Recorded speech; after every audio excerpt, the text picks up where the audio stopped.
Et mon invité, le général de corps d'armée Benoît Durieux, directeur de l'Institut des hautes études de défense nationale et de l'enseignement militaire supérieur. Bonjour, mon général, Bonjour. Merci d'être avec nous et de répondre à nos questions.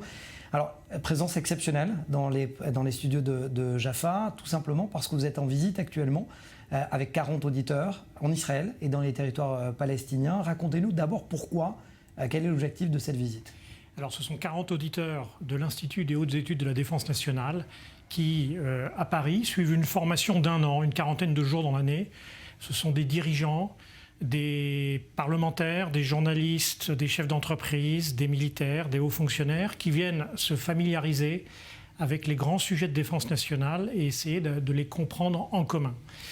Et donc, il est très important pour eux d'avoir une connaissance non seulement des enjeux français, mais aussi des enjeux de nos principaux partenaires et alliés.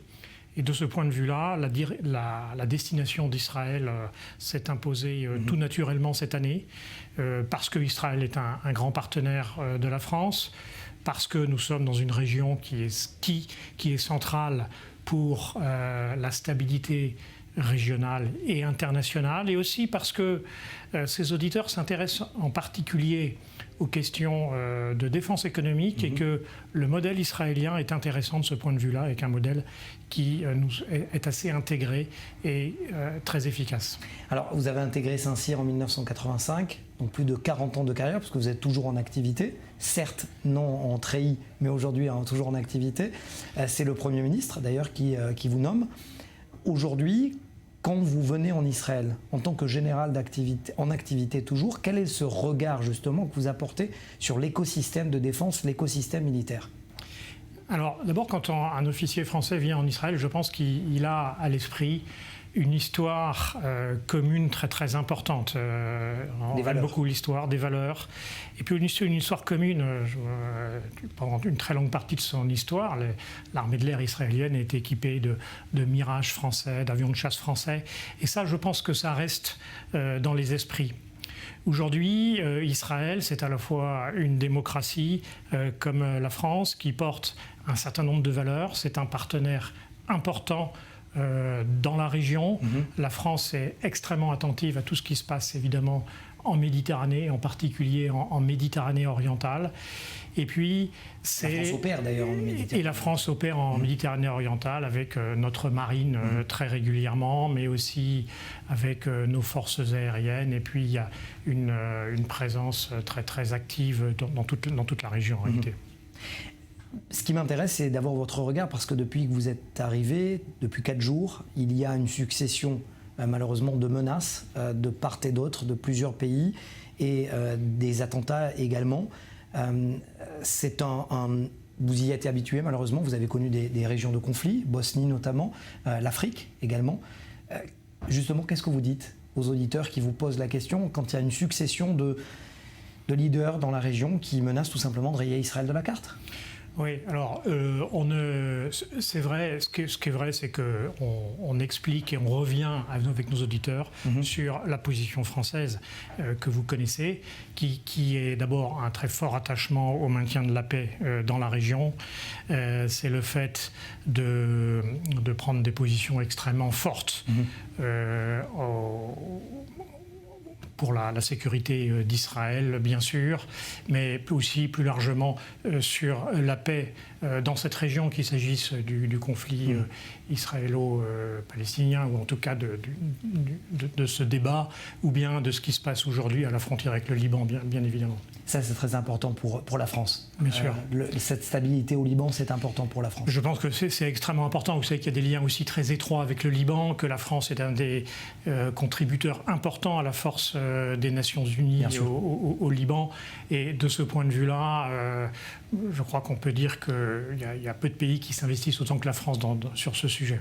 On n'en dira pas davantage, et je sens bien évidemment toute la sensibilité du sujet. Justement, quand on parle de sensibilité, c'est cette doctrine, la doctrine militaire. On parle de prospective.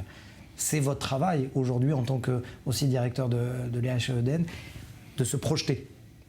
Comment on se projette dans une région qui, en une étincelle, peut complètement vaciller? On dit en Israël qu'on change de 0 à 100, on passe de 0 à 100 en une fraction de seconde. Est-ce que vous le ressentez également? Oui, on le ressent dans cette région, mais malheureusement, si je puis dire, c'est que on le ressent en réalité un peu partout ailleurs. La guerre en Ukraine l'a montré.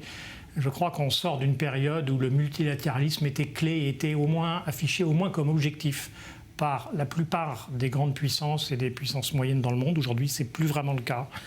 Et donc, il y a un risque beaucoup plus important. Les conclusions qu'on en tire en France, c'est d'abord que nécessairement, il faut être prêt à réagir très rapidement à une dégradation de la situation dans notre environnement international. Et la Méditerranée en fait évidemment partie. Il faut également... À ce propos, pardonnez-moi, excusez-moi, ouais, Général, de vous couper, mais est-ce qu'il faut...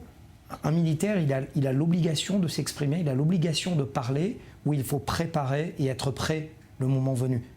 Est-ce qu'il faut commenter? Est-ce qu'aujourd'hui, le rôle du militaire, c'est aussi de commenter l'actualité internationale et de le faire savoir? Alors, je pense que le rôle du militaire, c'est pas de commenter l'actualité internationale, mais quand il remplit une mission, comme c'est mon cas ici en Israël, c'est d'expliquer le sens de sa mission, et ça fait partie de la mission. Moi, le déplacement que j'ai avec des auditeurs ici en Israël, il a un sens que j'ai rappelé, qui est l'amitié avec Israël, qui est la nécessité en même temps d'affirmer un message de paix dans cette région. Et de ce point de vue-là, c'est complètement notre rôle. Oui. Quand vous dites qu'il y a aujourd'hui un multilatéralisme, c'est-à-dire qu'il faut peut-être avoir une seule et même doctrine aujourd'hui, ce que l'on appelle la doctrine militaire, le mode de pensée militaire, la diplomatie militaire, elle doit être commune, selon vous?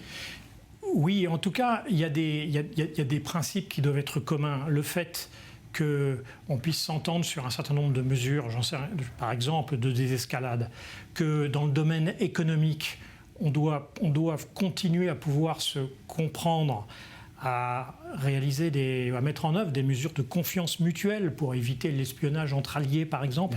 Tout ceci me paraît absolument essentiel et fait partie d'une certaine façon de la façon dont nous devons adapter notre doctrine de défense nationale, qui est bien plus large que la doctrine militaire. Il y a aussi la défense économique, la défense de la cohésion de la nation, la défense numérique, etc.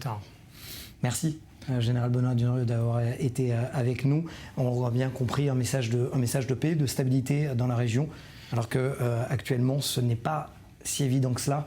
Merci d'avoir répondu à nos questions. Un très grand merci de votre invitation.